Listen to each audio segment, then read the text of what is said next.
What's up, everybody? Welcome to tonight's episode of the Not Your Average Mark Wrestling Podcast. I am your host, the Tutorial Boss Guapo, and with me is the man who looked Jake Roberts in the face and said, Jake the Giraffe just doesn't work. What if we used a snake instead? The one and only Mike Caldwell. What's happening, man? Man, it's been a day, and I'm glad to be here. I am too. It has been a day, all 48 hours of it. I needed this tonight. Absolutely, without a doubt. So before we get started, I want to say what's up to people. Got Aaron Marie in the chat. Got Christy Mickelson making it in to catch part of the show. Christy, welcome. We've got Janine Wade in the chat. Happy to see all of you here. And for everybody that hasn't said hello yet, what's up to everybody out there listening, watching, having a good time? J Rev making his way in. What's up, Cameron? I'm excited to be here with you, Mike, to be here with everybody that's watching along to talk about some wrestling tonight. Yep. And let's go ahead and say thank you to the lurkers too. Yeah, absolutely. If you're watching, if you're listening, and you just don't quite want to get in the chat, that's okay. We love you anyway. Glad you're here. While we're handing out thank yous, though, got to say thank you to Ross and the boys from Labor 12 for our intro outro music. Track's called Head Rush, album's called Monsters, and that was LA Mike. Yeah. If you haven't checked them out yet, head over to labor12.com. That's laborxii.com. They got all sorts of cool stuff going on. Thank you to Joe and American Legacy for our Not Your Average merch. Got the hats, the beanies, the skull caps, the bandanas, the keychains, the t-shirts. We got the stuff. We have all the things. Thank you to J-Rebs 3D Printing for this piece of awesome right here. If you have a logo or something you'd like to have in a light box like this one right here, get a hold of my boy Cameron, jrebs3dprinting.com. He'll get you hooked up. Thank you to Blind Ambition Studios for our awesome graphics. Thank you to the WrestlingSociety.com for including us in their podcast room. And of course, the one that keeps everything going, makes it all work, the guy, Patrick. Thank you for what you do. You can get a little taste of what it is that Patrick does by going to our website, www.notyouraverage.mark.com. All sorts of cool stuff there. Got bios, you can buy merch there. You got calendar for what we've got coming up. Go check it out. And while you're there, click on the link to check out our Discord. We have all sorts of fun. We do watch-alongs for Raw. We do watch-alongs for SmackDown, PLEs, NXT, the Clown Show when we want to laugh. It's a great community. Everybody has a good time. We talk wrestling, and I absolutely love it. If you're not a part of it yet, go check it out. You can find a link for it on our website or at any part of or the about section of any one of our social medias. And while you're running around them social medias, why don't you go ahead and just click on all the things? All of it. Click all the things. All of them. Likes, subscribes, Shares, bells, whistles, shares, all of it. All the things. Let's talk a little wrestling, shall we? Because this is a wrestling podcast. No, you don't say. I do say. Okay. Let's talk a little SmackDown. Nick Aldis and Chelsea Green start the show. Ooh. Nick Aldis comes out as the GM. And as a GM myself, I understand what it is he has to do. Chelsea broke her eye. Orbital bone is broken. She's going to have to relinquish the title. The title that was relinquished by an injured Rhea Ripley. Chelsea Green says, no. I have been ridiculed. I have been laughed at. I have been talked down to. I have put in the work. And until somebody beats me for it, this title is mine. And that may have been one of the best promos I have heard in a very long time. And it made Chelsea the baby face that she already was, and then some. So she starts to walk away, and Nick Aldis says, Chelsea, wait a minute. The GM in me is doing what a GM needs to do. But damn that guy. I'm going to give you 30 days to get cleared, get a mask, whatever you need to do. I'm going to give you 30 days to be competition ready. To which the crowd popped and gave Nick Aldis that baby face. He got the baby face rub from Chelsea Green. He absolutely did. Teresa is saying the best promo I've seen, so much raw emotion in it. You're absolutely right. And J-Reb, she's right. She is right. Of course, Gunther comes out, the heel of heels, and just talks down to everybody. And specifically about Chelsea Green.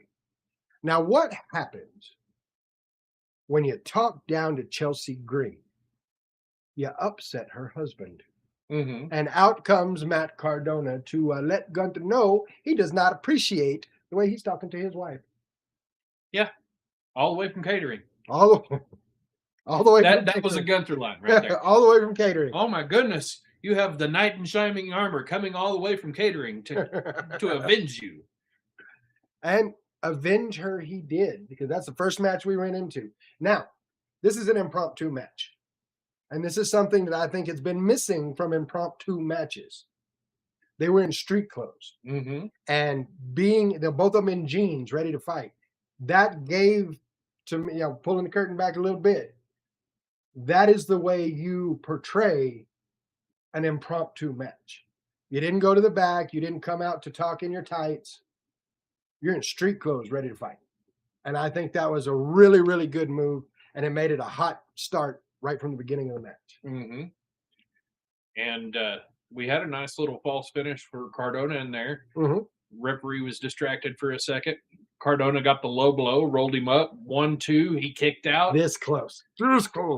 And then he decided to go ahead and say, okay, it's time for you to go 9-9. Well, I love the fact that Matt got that near pin because Chelsea's in his corner, willing him back into it. And so he got the move in. What is the Rough Rider? Yeah. Yeah, he hits the Rough Rider, almost gets the pin. 1, 2, this close. So Gunther gets the win. Gunther got his hand raised. But Matt Cardona got a win in this. And it's one that he's deserved for quite a while, in my opinion. Well, I mean, if you look at it, he is grade A enhancement talent right now. He is going out there.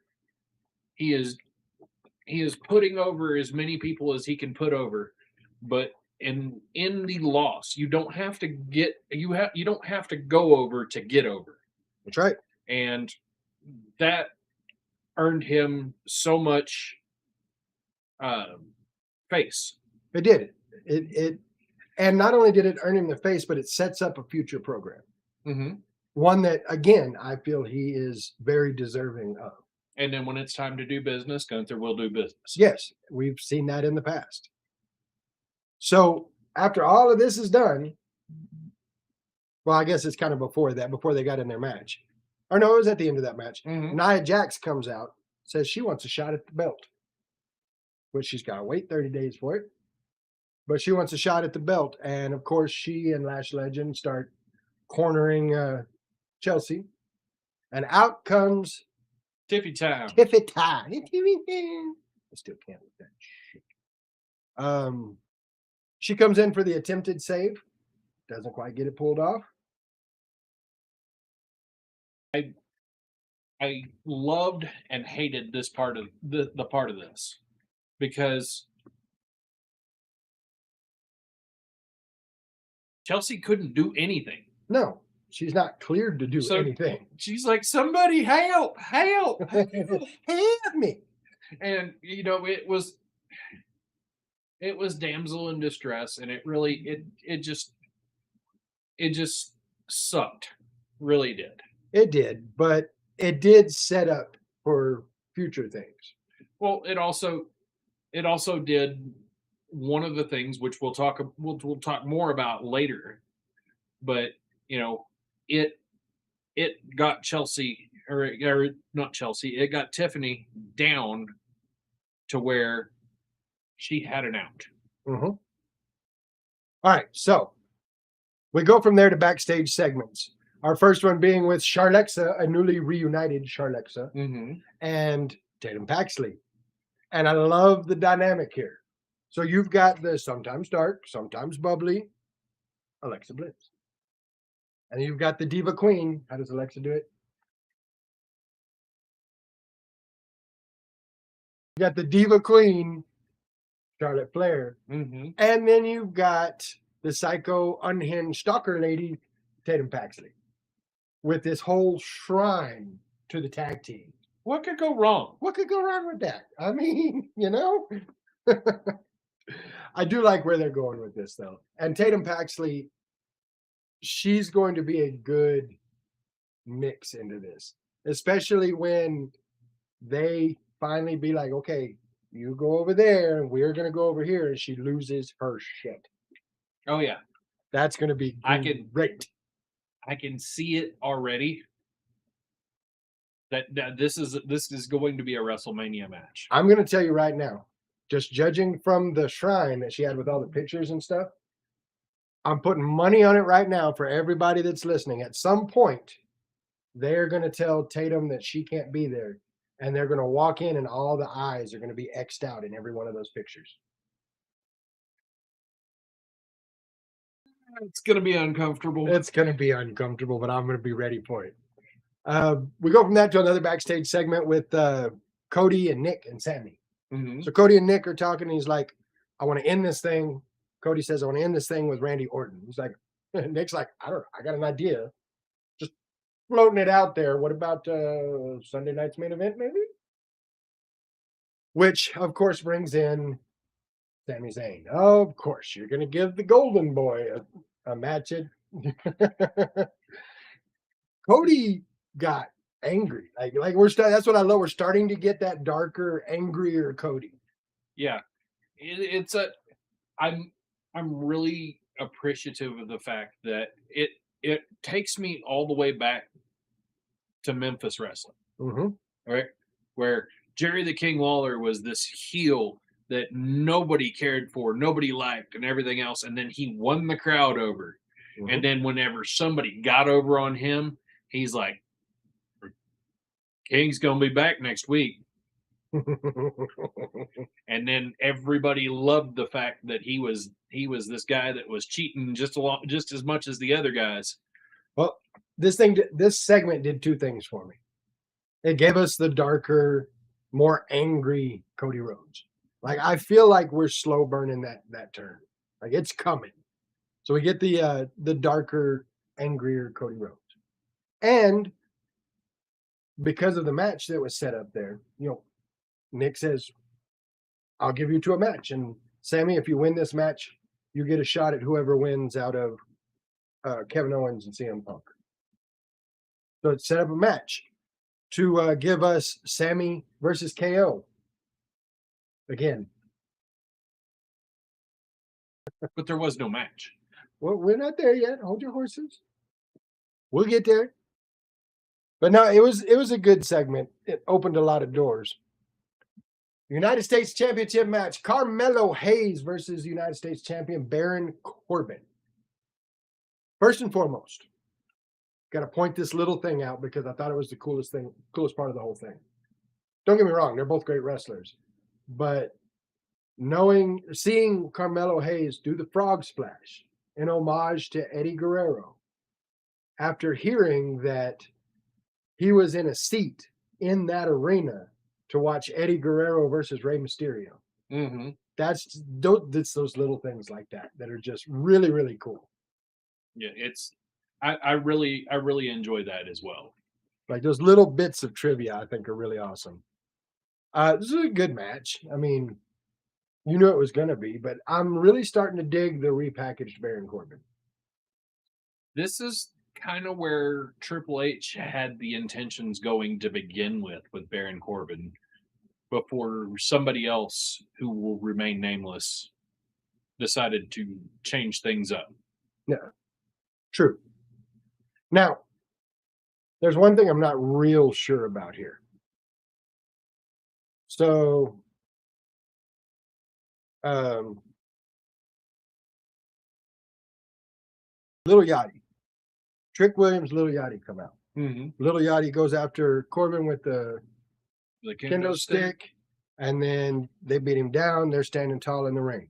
Now, here's my question to you. Why did we do? Because does that not feel like it's kind of okay? He beat Mello. Now we're moving on. We're going back to Trick.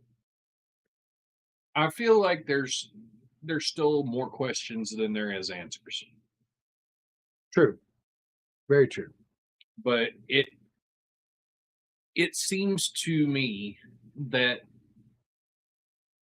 as eager as Corbin was in the interview after SummerSlam, whenever he won the belt, saying that he was going to get rid of all this fur that was all over this belt, and he's still walking around with it. Yep.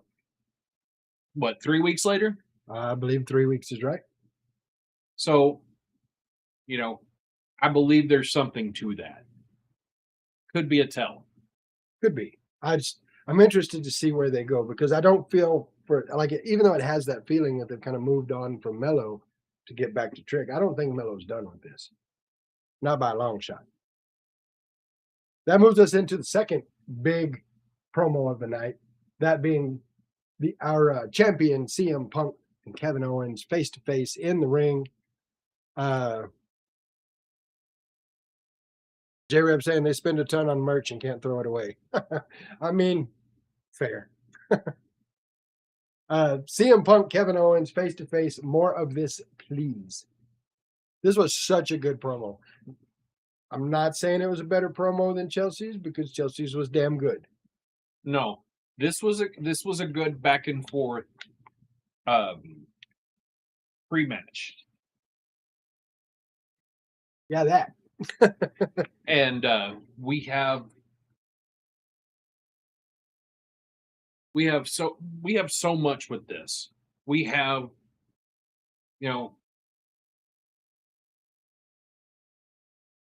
we have so much going on with these two. We have history. Lots of history. We have lots of history that WWE can't tell. One of which was that they did tell was 20 years ago at a unnamed independent show. Mm-hmm. CM Punk berated Kevin Owens because he wrestled in a shirt. And so here's my thing on this though. And this is why I love CM Punk so much. Kevin Owens talks about, I don't like you. And my friends don't like you. And those who are in the know that some of Kevin Owens' best friends are Hangman Adam Page and the Young Bucks, all of which work for the Clown Show. Mm-hmm. And so Punk can let that go on with the promo. But no, he's like, who? Which friends? Tell me who they are. Because he can't. Kevin Owens, he can't say their names. Then he's like, tell me who they are. Which friends? Who don't like me? Well, it's not just those three. Well, who else? Who don't like me? It's everybody in the locker room. But he contradicted himself right after that because he's like, nobody likes you here. And then he said, and you came back here because you had nowhere else to go and you had to make amends with everybody. So if you've made amends with everybody, then people actually like him, right? I mean, that's a fair point. That is a very fair point. But also, you had nowhere else to go but the number one company in the world. I know. He was flustered. He was flustered through that whole promo. But obviously, CM Punk did get the better end of this deal. He did, but I think that Kevin stood his ground. Mm-hmm. I think he did well, but ultimately, CM Punk had the number. He did, but I love their closing lines because those are the pop lines that everybody's talking about. And that is Kevin Owens saying, I will beat your bitch ass next week. And CM Punk retorting with, I will put your fat ass to sleep. Like, they did a good job of making it personal. Personal issues sell. I believe the actual line was, I know you've never looked up to me, but after next week, you will be looking up to me after I put your fat ass to sleep. Yes. I'm so for this. And right here on the Discord, we will be watching Sunday night's main event. So yeah, that's not Sunday night's main event. That's SmackDown. Oh, that's tonight or That's tomorrow night. night. Ooh, and we're gonna be here for that too. So yeah. So this is going to be a good match. I'm looking forward to it. We had a triple threat match for the WWE Tag Team Championship. Good match all the way through. Mm-hmm. You had the War Raiders, you had Damian Priest and R-Truth, and you had the Tongans. I refuse to call them the MFTs unless they change MFT from My Family Tree to the Mother Tongans. Because they're with Haku now. Well, which Haku, hello. All right, I'm excited that Haku is back. I am too, because Haku was one of the guys that I was like, because little be known, I was kind of a fat kid, but I looked at Haku and I was like, now that's a bad dude. Yeah, not somebody you want to just meet. Like him. Well, the fact that he's there, I'm still interested to see where that goes because there's some things that could happen with that, which we'll discuss later. The double power bomb on Truth looked absolutely brutal, and they're calling it the Brothers Keeper power bomb. I love it. I do too. I like the name because you got the tongue. I like it. The main thing that happened with this match, I feel like this gives Priest and Truth a chance to refocus. But here's my question to you, as somebody who's been in the business for a minute. Putting the belts on the Tongans, who do you put against them now in a tag team division that's very, very heel heavy? You want what, Braxium? Well, this led to another promo. This was where Shinsuke Nakamura says, I'm coming back, and I'm not coming alone. True. I do remember that. It's going to be interesting to see where they go with it, especially with the history that Tama Tonga and Shinsuke Nakamura have all the way back in Japan. Yeah. I mean, there's 400 pages of history in that book. Yeah. That they can't talk about. They can't say anything about it all. We got the Women's United States Championship match. Tiffany Stratton versus JC Jane of Fatal Influence. Tiffany Stratton that has already been beaten down once tonight. Mm-hmm. So it was a great match, but we already knew it was going to be a great match because it's Tiffany Stratton and it's JC Jane. Yeah. Like there's talent galore there. Now, Tiffy's got a choice. She's up on the ropes. She could do the PME, win the match, be done. Thank you for playing. Have a nice day.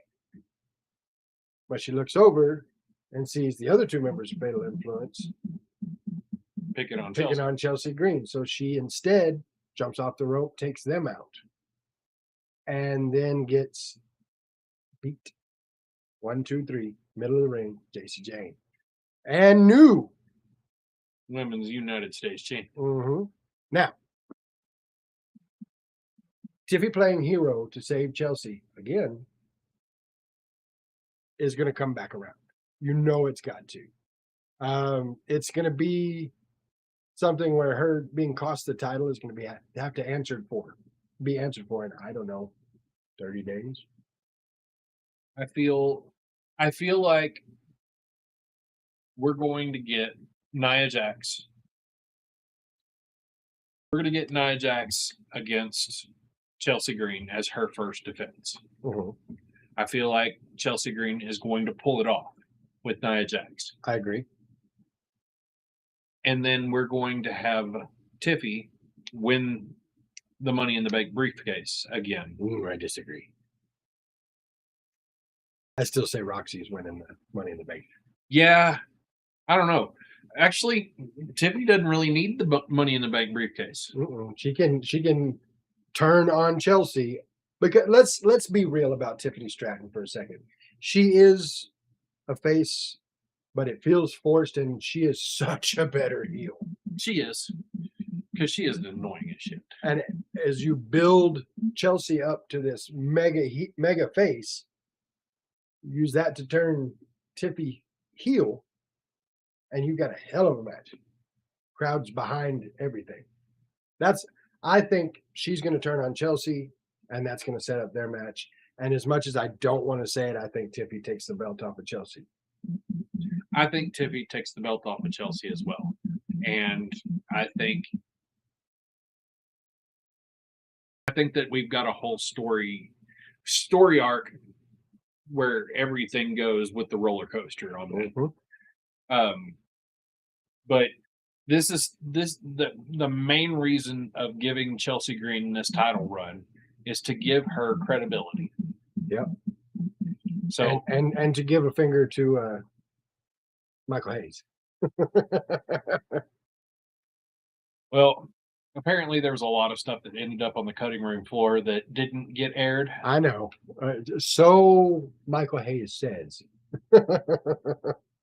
Well, whenever Michael Hayes talks, people listen. That's fair. That takes us into Cody Rhodes coming to the ring ready for his match with Sami Zayn, except he didn't get a match with Sami Zayn because out comes Randy Orton. Things got intense, and I like it. Like we had Randy nearly hitting the stair shot. I'm calling it the stair shot because stair shot, chair shot. Okay. We get Randy nearly hitting the stair shot. We get Cody with the chair and it getting pulled away from him. So he nearly got the chair shot. So we've got all this violence that nearly happened that builds. Like it adds to this. Having the possibility for violence and just having it ripped back from you. Like it does. Do you something. mean that they're teasing something instead of just doing it? Why, yes. What? Yes, they No. do. Now, while this definitely moved the Cody and Randy storyline, it did something else that I like. It gives credibility to everybody that says Sammy's just whining and bitching. It gives credibility to him saying, once again, I'm screwed out of my shot. Mm-hmm. So, and please believe we're going to hear about that tomorrow night. I'm just waiting for Gargano to get up off the plank and go, hey, you need to relax. Bro, shut up. I really think that that's going to happen eventually. At some point, that's going to happen, yes. All in all, good show. A-, A. I'm in that area with it. We have a guest. It's Bill Donovan. What's up, man? Glad you could join us. I said nice things. I know. Continue to say nice things because he's our guest. So all in all, like I said, A-, that area. I don't know. There with how everything did, I don't think there was really a segment that was anything lower than a B. I'll give you that. But we had 2 segments that were S+. What's wrong with an A? A-. That takes us into Monday Night Raw, and anytime you start off the show with Stephanie Vaquer, this is a good start in my book. I believe the guy would agree with you. I believe the guy would agree also. That's going good, man. It's going good. Just talking some wrestling because that's what we love to do around here. The Liv call out was good. The 3-on-1 beating was expected, but Becky coming out, helping Stephanie Vaquer, and then them getting face to face, chef's kiss. That was or devil's kiss. No devil's kiss. Patrick really would have got excited over No, that. I'm just saying there's this one movie. And it's we don't talk about that movie. Oh, my bad. But anyway, I'm loving the fact that Becky cut one promo. Yeah. And won everybody back. Yes. The whole time she was like, I'm the best and you people and blah, blah, blah. One promo. And she's got the crowd behind her. She's a face. And I'm not the only one saying it. Everybody's saying it. Everybody but Dave Meltzer. He doesn't say it because he's stupid. But this was a great hot start for Raw, though. I like the way they did it. And what do you do when you have a hot start like that? You go straight into Javon Evans versus JD McDonough. That was a good good match. Oh, they absolutely killed it. 100% they did. Like, I enjoy the fact that, first off, JD McDonough is underrated. Period. He doesn't get enough credit because but I'm going to use some wrestling terminology here. In his role with the Judgment Day, he jobs a lot. But he is still the Irish ace, and don't get that twisted. He is very underrated, in my opinion. And putting him with Javon Evans, who is so crazy over right now, and the talent that the two of them share in the ring, good stuff. It definitely was very much so, let's set the tone for the rest of the night. Let's get it. Let's go ahead and take everything, and we're gonna screw 11. We're gonna turn that thing up to 25. Yeah. Now, this is my only problem with the match. And I said this on the watch along, and I want your opinion. And Chad, I want your opinion on this too. While I love the OG cutter, and I love that that's what Javon Evans used to win the match, there are too many versions being used right now. You've got the OG cutter, you got the Cody cutter, you got the RKO. Kevin Owens is back, so you're going to have a stunner. There's just too many versions of that move going on right now. I will say. And this takes us back about 40 episodes. Okay. Whenever I said everybody's using the spear and it's getting old. Mm-hmm. How many of those people jump 26 feet in the air and land? Yeah, you make a valid point. And each one has its own thing. The RKO has the out of nowhere thing. The Cody cutter, I mean, he gets up there with his. But not like Javon Evans. But you've got the Cody cutter. Kevin, like I said, Kevin Owens is going to hit the RKO. You know that's happening. The stunner. So I mean, it's going to happen. I think it happens a little too much. I do think that we need to have some diversity and everything else.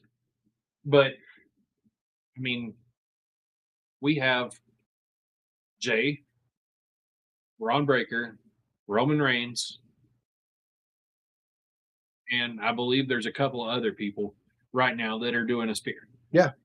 And your direct quote was, how many of those guys go 23 miles an hour before hitting their spear? That's fair. There's not many people who can do that.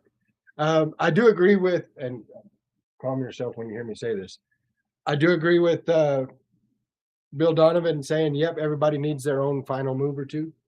I agree. J-Reb saying he does need to develop his own, but he needs to keep his knees in mind also. His knees is not what I'm worried about. The way he lands whenever he doesn't hit the move, the way he flat foots in the ring, and it hurts me every time I watch it. Oh, I just get flashbacks from things that I was standing in front of. Yeah. Well, these two had an absolutely great match. Of course, at the end of it, Big Cass comes out and attacks Evans, and instead of Evans just being beat up, he's like, no. Is that all you got? This was a bad question, because apparently that was not all that Big Cass had, and he came back and showed him a little more of it and left him laying. I'm gonna give props to Javon Evans on this deal. Okay. He sold his knee even after the match. Yes. He limped to do that dive on Big Cass. Yep. And then Dominic Mysterio posted him, and then the beatdown commenced, which gave him sort of an out to where it didn't look like there was just all one-sided offense on this deal. It looked like he stood a chance. And that's some of what I love about WWE programming right now. Bill Donovan, I personally have Devil's Cross, which is a swinging sit-down neck breaker, and Lake of Fire, basically a ladder stretching out with a powerful bump. See, and those are moves that you're not going to see other people do very often. Mhm. So, like, I definitely understand that one. We had a number one contenders match for the tournament. We had Ray Phoenix versus El Fiscal. And I just want to say I will not be referring to him as El Fiscal for the remainder of this portion of our thing, because he is then and will forever be to me the Mexican Gold Power Ranger. Arriba. Arriba. It's Arriba. This is a good match, but it was slower paced than most of the matches you see Ray Phoenix involved in. And I don't think it was because of the Power Ranger, because there was times through the match where he moved really quick. Lucha is a different animal. Animal. Yes. But it's, to describe it, it's like driving angry in rush hour traffic. Makes sense. That's actually a really good way to put that. You're not going to go very far, but what little room you do go, you're going to go angrily. Yes. The interesting thing to me was to see the Gold Power Ranger try to hit a tombstone. Because as you're talking about Lucha being a different animal, Mm-hmm. in Mexico, that move is banned. You can't do the tombstone in Mexico. And of course, Fiscal, most of his matches have been Lucha matches in Mexico. So it was okay. It was cool to see him pull the tombstone out, or attempt to. He was trying to pay homage to El Jefe. El Jefe said no. Phoenix does get the win with the Mexican Muscle Buster, which I still think is one of the coolest moves out there. I like the way it plays out. So he moves on into the tournament to face whoever's going to win a match we're going to talk about later. But let's talk about, we talk about Javon Evans and everything that he can do. Somebody else that's got it like that is Sol Ruca, one of my favorites, modern day Lita in my book. Okay. She had a match with Lyra Valkyria. There's been a little bit of tension between the two of them because Lyra wants her belt back, and Sol's like, I'm going for it. So, the thing I like about it is you take two NXT call-ups, Lyra Valkyria last year and Sol Ruca this year, and you put them in the ring and show everybody just how good they really are. Oh yeah, because I don't know how many times they worked each other in NXT. I feel like they got really good chemistry. It is. The chemistry between those two is crazy. And Lyra got some good heat. Oh yeah. I mean, the counters, the everything else that's going, and and then we pulled that Soul Snatcher out of nowhere. No, that's the RKO. No, it was a Soul Snatcher because Randy doesn't do a flip. I would pay good money to watch Randy Orton try to do a Soul Snatcher. And Randy Orton would probably give you the finger and tell you where you can go, and then RKO me. Yes, through a table. Yes. One thing I do love about Lyra, and it plays right into what Teresa says. Teresa says Lyra either needs meds or a personal hugging jacket.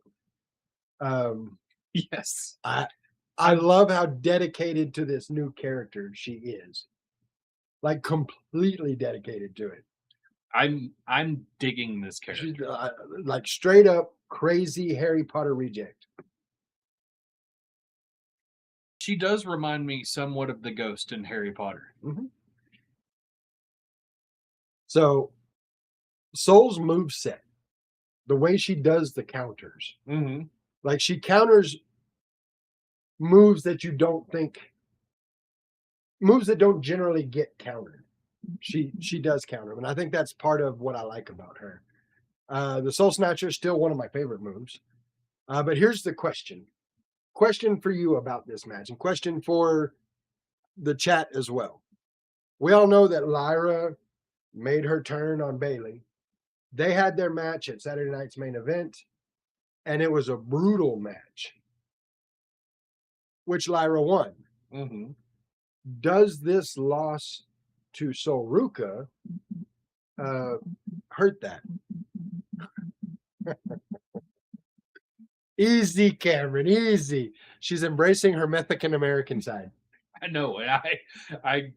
I almost lost my train of thought. Just got derailed on that whole situation. But really and truly, this is one of the things the IWC, the Internet Whining Community, they say, "Oh my God, she must have gone out of favor with management, so now she's having to get buried." One match she lost. One match.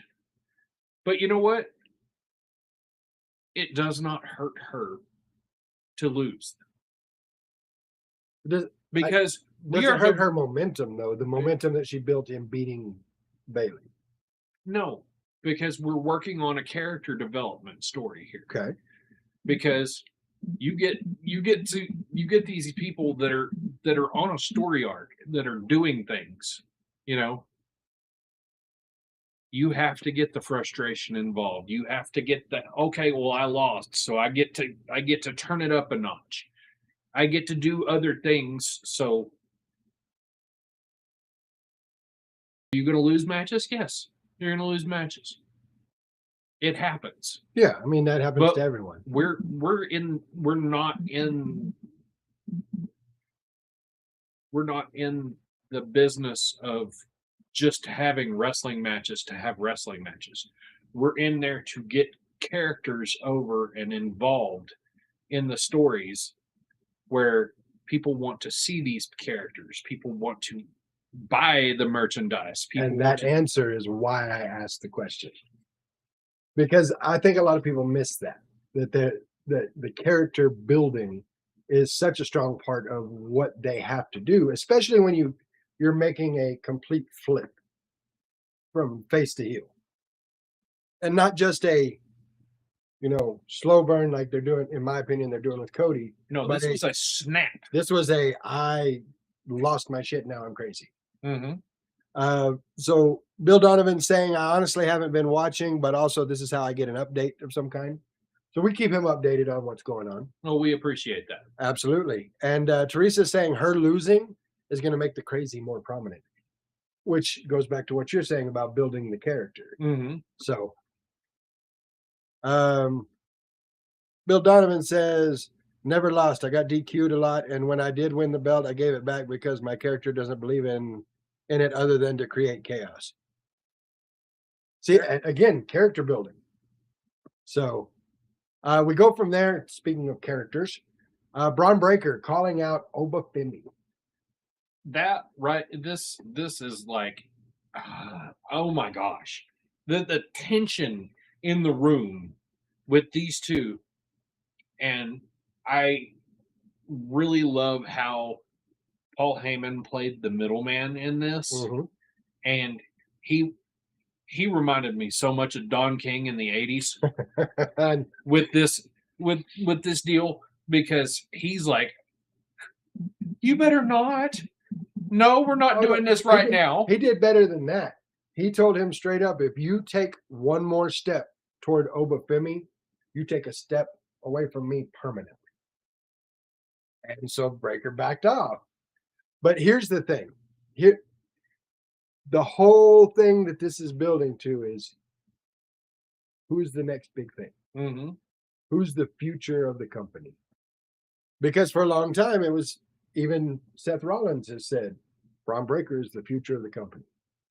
But then Brock Lesnar said that Obafemi is the future of the company.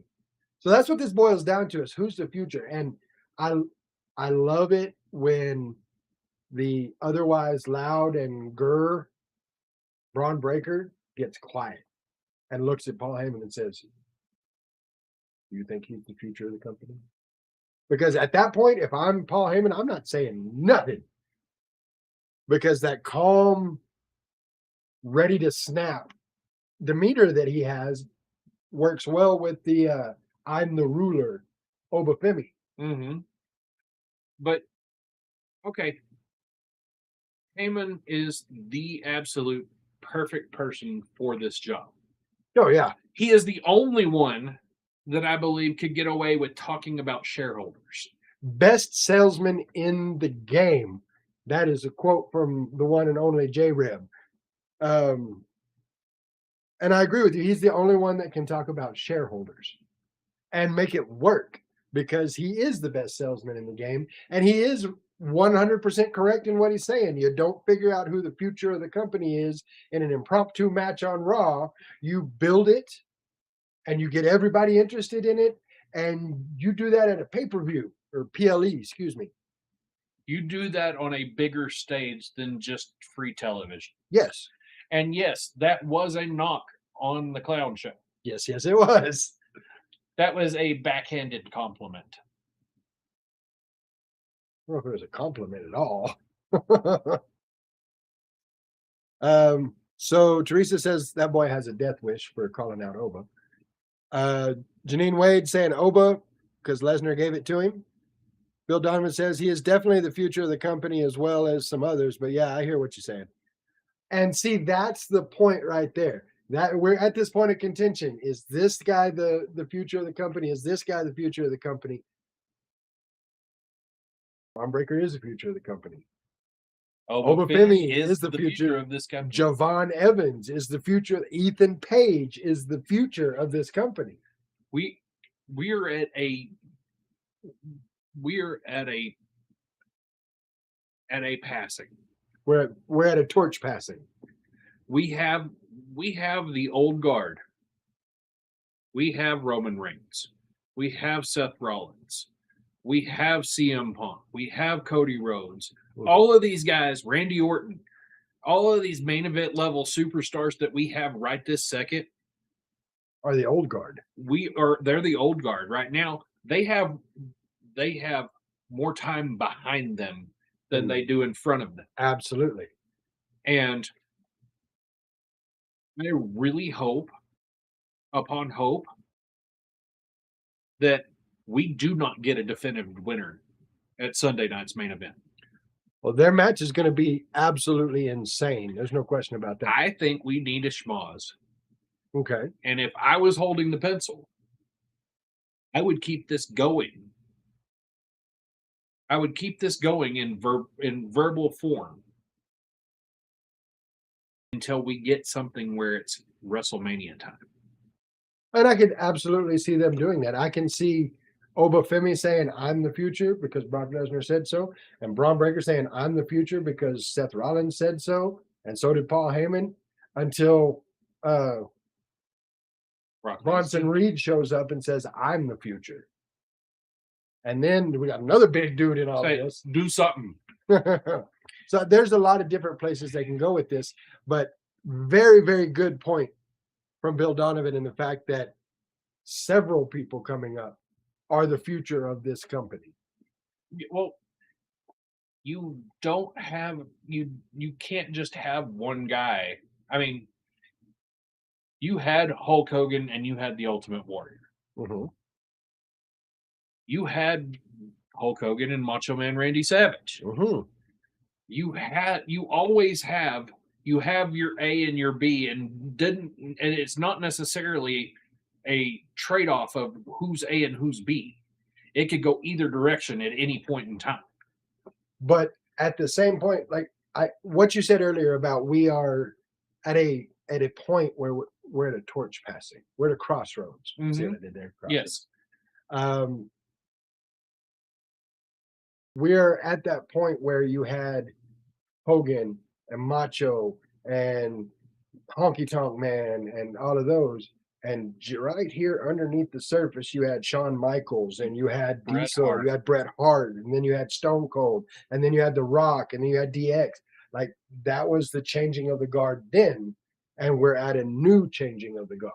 Yeah, well, we had that changing of the guard, and then whenever Roman Reigns, Seth Rollins, Dean Ambrose, Drew McIntyre. We had a whole laundry list of guys that came in all at the same time and said, "Hi, old guard. We're here now. We're here now. We're taking over." And we're at this point once again. Yes, we are. It happens every 10 years. 10 to 15, yeah. And J-Rev, I like what he's saying there. Reed comes back, stops the match. That would be so, because he is like, okay. He's coming back. And if you've looked at the pictures of Bronson Reed, he was 340 pounds whenever he went away. Mm-hmm.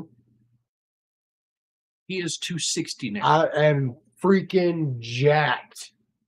Like I've seen pictures. He is, and I don't. When we're done with the podcast, go to Google, look up current pictures of Bronson Reed, and then look up a current picture of Drew McIntyre. Because holy hell, that movie done some good things for him. Yeah. The Automod won't let me say three-way. I don't know why either. That's weird. Triple threat. Yeah, triple threat. But this is going to be a crazy match. Now, question about this match. Heyman. Does he split from Braun Breaker? Is he with Oba? Is he with either of them? I believe right now he's in whoever's pocket. He's in whoever's pocket that wins. I could see that. Right now, Paul Heyman attaches himself to the biggest box office attraction that he possibly can at all times. True. This is why we had Roman Reigns. We had CM Punk. Brock Lesnar. We had Brock Lesnar. Look at the past tracks of Paul Heyman. He was the one that discovered Stone Cold Steve Austin when he was stunning Steve Austin. Mm-hmm. He was the one that kept Rick Rude going. And the crazy thing about the Stone Cold thing is if he's been asked about it several times, about you being the one that created Stone Cold. He's like, he'll tell you every day, I didn't create Stone Cold. I just put a mic in his hand and a camera in front of him and said, say what you want to say. Genius. You know who else is on that list of top guys that he's molded along the way? Who's that? Mark Calloway. Agreed, to an extent. He was Mark Calloway's first manager in WCW. Yeah, he was. Like, I agree to an extent. Oba would do great with Heyman, at least for a while, even if it's in the shadows. I agree. And again, pulling the curtain back here a little bit. Heyman works with Oba on his promos, on his presentation. And I don't care if he were to write every script for everything Oba says. The way Oba presents the things that Paul gives to him is what makes that character. So, well, you can tell he had some theater kid in him. Oh yeah, he's definitely a theater kid, and I'm not mad about it at all, even a little bit. So we had a number one contenders tournament match, second one. The winner of this match going on to face Rey Fenix. Mm-hmm. We had Dragon Lee versus El Hijo de Dr. Wagner Jr., or Dr. Wagner III, as we like to call him. Yes. That's a mouthful. It is. That's too much. But this was the high-speed lucha match that I'm used to. Like, they did a lot. And they did it quickly. And what I like about this is the near falls. Dr. Wagner III nearly won. And then Dragon Lee's got it. And back and forth and back and forth and back and forth. And that got the crowd into it. Like a lot. In the end, of course, Dragon Lee getting the win.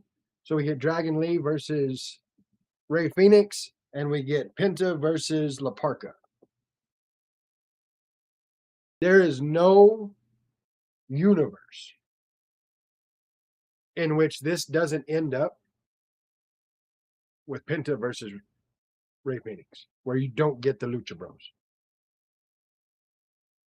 Now let me throw a little something at you. I throw it out there for all of you. Of course, the winner of this tournament goes to Mexico City and gets to go against Roman Reigns. Now, we're going to talk about this shortly in Notes from the Clown show, but there happens to be an AEW show that night as well in Mexico City. If you really wanted to give to Tony Khan, what if that match, that final match between Penta and Rey Fenix, goes to a time limit draw? They both win. So it's a triple threat. You've got Roman Reigns versus the Lucha Bros in Mexico City.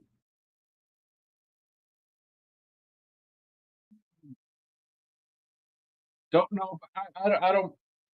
Penta wins the match. Like I've said whenever we first saw the brackets, I said finals is going to be Rey Fenix and Penta. Yeah, we're getting Lucha and Bros.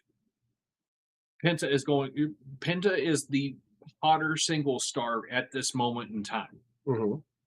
He is way over with the crowd, and Roman Reigns, which we'll talk about, it's Roman Reigns. Yeah, regardless of which side of the fence he's on, he is still that guy. He is the draw. But we'll talk a little more about that shortly. We also got Intercontinental Championship match, Rey Mysterio and Chad Gable. This match was solid as hell. Chad Gable may be one of the best wrestlers in the game, period. And you know how I feel about different wrestlers, but Chad Gable may be the best wrestler in the game right now, my opinion. Okay. We have John Cena, retired. Yes. AJ Styles, retired. Goldberg, retired. Retired and bitchy. We have a 52-year-old Rey Mysterio, who found something called stem cells. Yes. And took his body from 65% all the way back up to 100. And 65%. He is the bionic man at this point in time. He's still, 100%. Rey has still got. At 52 years old, he can do everything that he's doing, and he's putting everybody else that's in that age bracket to shame. Oh, 100%. No matter which company they're working for. Rey's still got it. That's just, it is what it is. The respect in this match is what I thought was cool. We had the handshake, not but we had the handshake at the beginning. At the end, there's several spots in this match where I was like, holy hell, they're going to give Rey another run. And like, I honestly thought they were about to, and I was like, he could do it. Like, he could pull it off. In the end, Chad Gable does get the win with the roll-up. But just the respect at the end where Rey's like, give me your belt. And he puts it around Gable's waist. Like, and I don't know if y'all know this, but in Lucha, that is a huge thing. Like, that's the ultimate respect you can give somebody. So to see Rey do that for Chad Gable was a big deal for me. Well, he has not only had Rey Mysterio do that now, Penta did it whenever he won the belt. So he has earned the respect of all the luchadors. He has. And Cameron saying this is a much better match than I was expecting. I gotta agree. This match was solid as hell. I completely expected it. I expected a good match, but I didn't expect it to be as good as it was. That takes us into the moment we have all been waiting for, the Bloodline delivering Solo Sikoa to the Tribal Chief. Pew, pew, pew. So Solo getting laid out was inevitable. That was going to happen. Like, I like the fact that Roman's like, you think this, just looking at you pisses me off. And, pulling his shades off, stomping the shades. You knew the beatdown was coming. So we get all that going in. Here comes LA Knight for the save. Yeah. He starts getting the beat down too. And Roman goes to hit him and stops. Says, no, I shouldn't have to do this. And he picks Solo up, says, you brought him in, you pulled him into this. Now you take him out. And Solo's like, I'm sorry. And they got him picked up and he grabs LA Knight's face. He's like, I'm sorry. And he gets the spike ready. I 100% thought he was going to hit Jimmy. Because you had Jimmy on this side, Jay on this side, holding up Roman. I thought he was about to lay Jimmy out.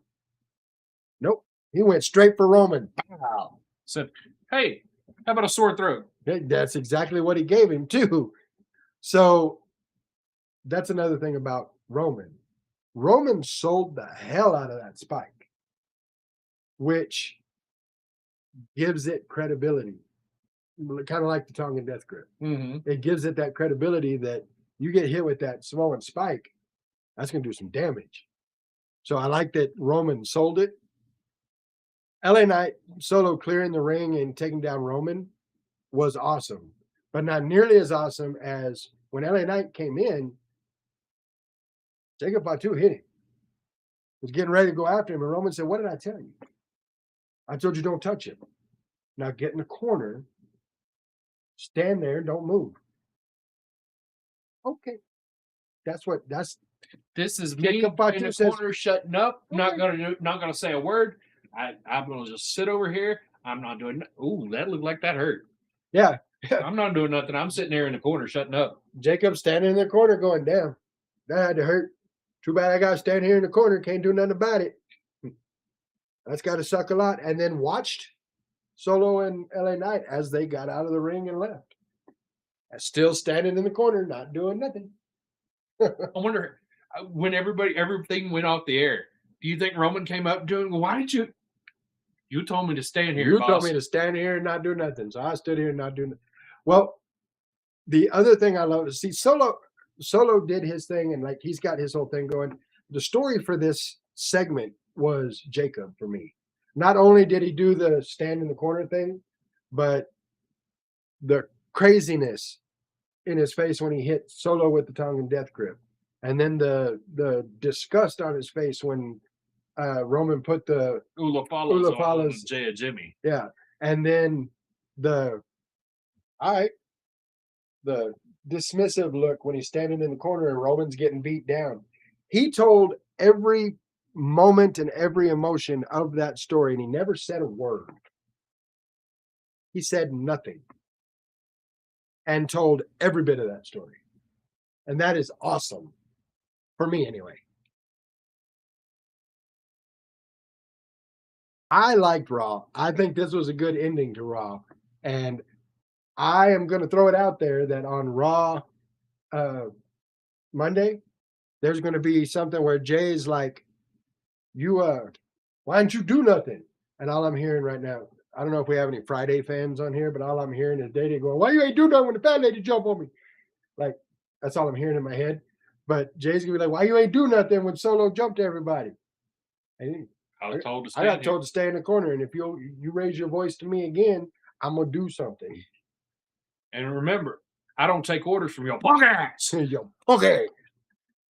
Teresa saying there was nothing in the match stipulation about Solo submitting to Roman, only that he had to be brought in front of him. And you're absolutely right. 100% correct in that. So I'm looking forward to where we're going with all of this. Right. So I believe this is a solid A show. Oh, absolutely. I give it an A, not an A minus, not an A plus, solid A material. It was a good show all the way around. Now, before we switch gears completely, I have one other WWE thing that I would like to talk about. Let's talk about it. Zilla Fatu. Zilla freaking Fatu is in NXT. I've been asking for this for 2 years. I'm so excited. I've been excited about this ever since, it was a no, I don't think I can take any bookings after November. Yep. So yeah, it's been something that's been discussed between the two of us for a long time now. Like, when is this actually going to happen? And it has happened. And now he's in a championship match. Debuting in a championship match. And not having to change his name. No, he's Zilla Fatu. And I can't wait till he makes the main roster. Now, I will say this. The day after he debuted on NXT, the wrestler tweets were priceless. I believe it was R-Truth that said another one. I'm going to need a family tree and a map. And Randy Orton's like, I've RKO'd half of this family, and somehow there's still more of them. Finn Balor's like, I've stopped counting. I don't know where we're at. Like the Seth Rollins was like, what was it? Uso 462 has entered the chat. That was Drew McIntyre. Oh, is that Drew?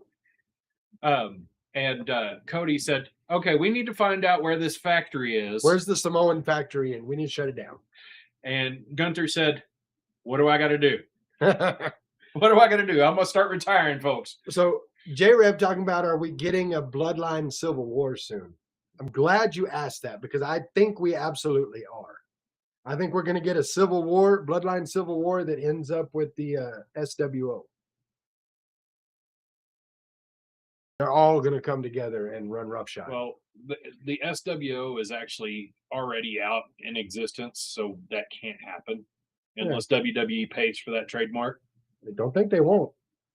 I mean, Funny Bone made a pretty good amount of money because they wanted the Demon King. That's very true. All right. So we've come to the part of the show that everybody loves, our very favorite segment. It's time for Notes from the Clown Show.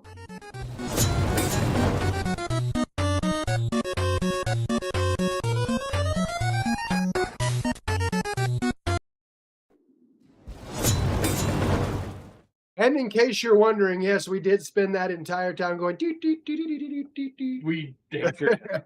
All right. So Notes from the Clown Show. Number first thing, Darby Allin. What has Darby Allin done? He climbed Everest. He's been hit by a bus.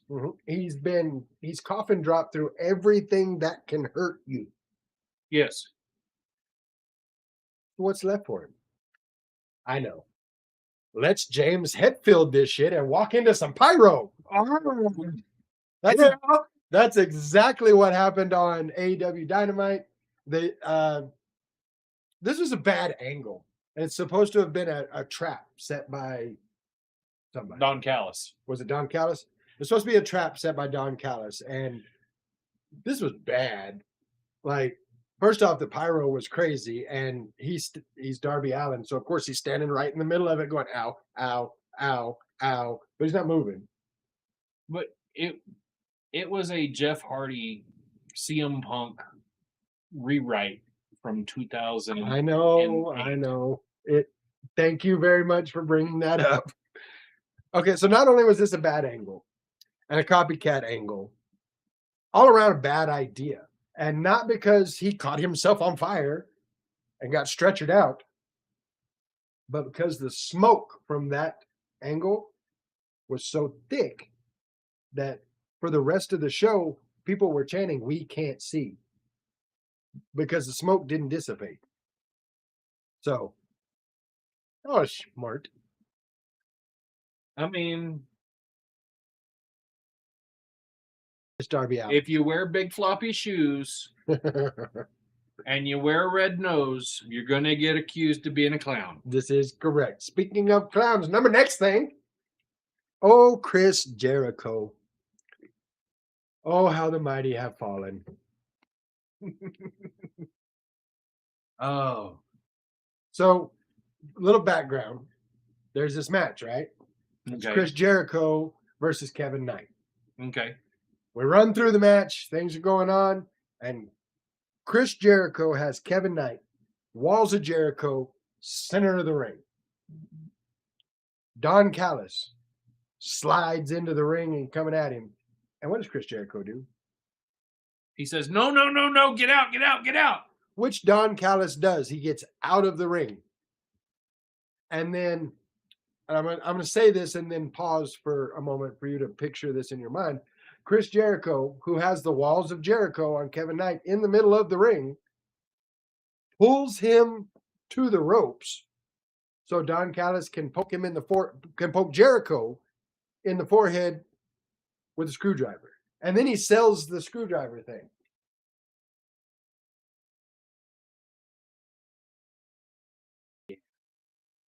That's a thing that happened on live television. Yes. That's okay. You know why? Because AEW says they are competition. They are the competition. Which brings us to last thing. Stop pushing the contender thing. Like, stop pushing the competition thing. Because when you do, when you talk about we're just as good as WWE, counter program us all you want. You can't take the fact that we are competing with you. I'm just behind a tree and watch we put Roman Reigns in the same in the same time slot as you and see what happens. I'm just picturing Triple H going, I didn't want to do it. I didn't want to have to do this to them. So we're going to put a Triple A show, not even in WWE, a Triple A show in Mexico City, the same night as AEW. And we're going to put Roman Reigns as the main event at the same time that they're running. And I'm telling you, the Lucha Brothers are coming together in that match. You're going to have the Lucha Bros, who were where before they came to WWE? They were at the clown show. They were at the clown show. So the Lucha Bros in the main event with Roman Reigns on the same night in the same town at the same time as AEW.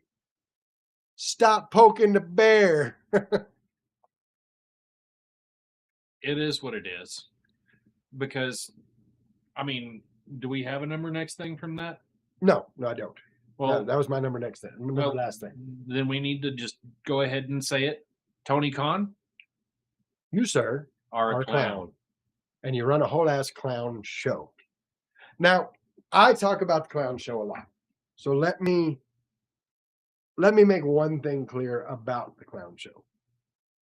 I'm glad there's a clown show. That sounds weird coming from me. I understand that. But I'm glad that there is an alternative.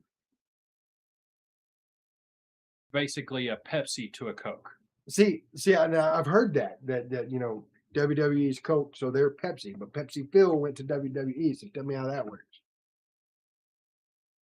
You can't be wrong all the time. Yeah, it's been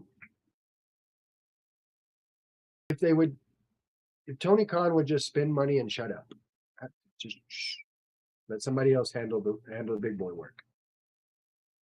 AEW could be good. They have a very talented roster. Retire Chris Jericho, because anytime you have got to tell somebody to get out of the ring and then walk yourself to the rope so they can stab you, it's time to go. Somebody come get your grandpa. Like, I feel like Jericho's going to get that Hogan, Ric Flair too late era. Like, he's going to be in his 60s and 70s and talking about, well, I just wanted one more match, when, he's got -2 matches left in him because the last 2 were bad. True. And I feel like Jericho's moving that direction, and I hate that because I love Chris Jericho. I got to do radio with Chris Jericho. Like, he's an awesome guy, but I feel like with things like that, things that he did on the clown show, every time he does something like that, he taints his legacy just a little bit. Loses the credibility that he had. So I need him to stop what he's doing. Be done with AEW. Make his way back to WWE right around April-ish. Have one final match. Leave his boots in the ring. Get his Hall of Fame ring and call it a day. Before you mess it up for yourself. I wouldn't even give him an opportunity to be in the ring again. Give him one. No. He had his one. That's fair. If he would have done this 6 months ago, 8 months ago, whatever whenever it was, instead of deciding to go back and do the things that he's doing, then we could have had some sort of redemption. I don't know.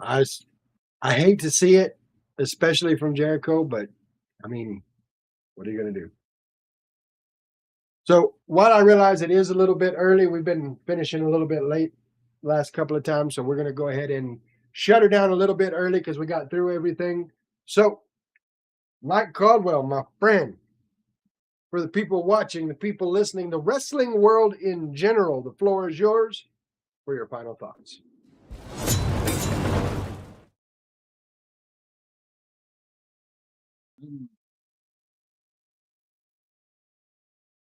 I've been having some issues lately,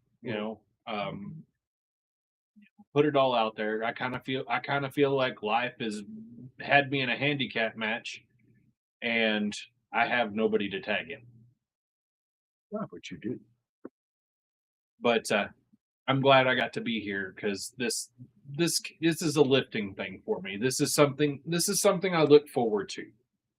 And, whenever I get to sit here and talk wrestling with you and talk about it with everybody in the chat and so on and so forth, it really makes me feel less alone. Well, know that you're not alone. And anybody here, myself included, we're here to tag us in. You can do that. J-Reb in the chat saying, thank you both for tonight. Really needed it after the past week. I think it's a thing because my week has been crazy. Your week's been crazy. J-Reb's week's been crazy. Aaron's week's been crazy. Like it's coming together, talking about wrestling, having a good time. That's what kind of levels it out for me. Yes, I had all this crazy going on, but I get to hang out with my people. So, Teresa saying the week's been wild as well. But you guys are my people, and I get to hang out with my people, you included. And I appreciate all of you for that. It's been a full moon for a week. I believe that. And that needs to stop immediately, if not sooner. But I just thank you guys for always showing up. Like, even when I don't feel well, this makes me feel better.